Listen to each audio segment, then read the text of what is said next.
tão pequena, mas se torna tão grande. Não consigo, não dá certo, não tenho tempo, não tenho oportunidade, não tenho as coisas. Galera, se você tem um sonho, um objetivo, luta, conquista, vai pra cima, joga o joelho, pede força para Deus. Eu quero agradecer por você ter acompanhado meus trabalhos. Se você está vendo esse vídeo, é que você está vendo a evolução do canal, graças a você. Se não fosse você, o canal não estava evoluindo. Por isso eu quero agradecer.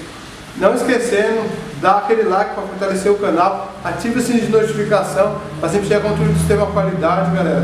Se o canal está chegando a um número de inscritos a cada dia, a cada passo a passo, é graças a você. Que Deus abençoe.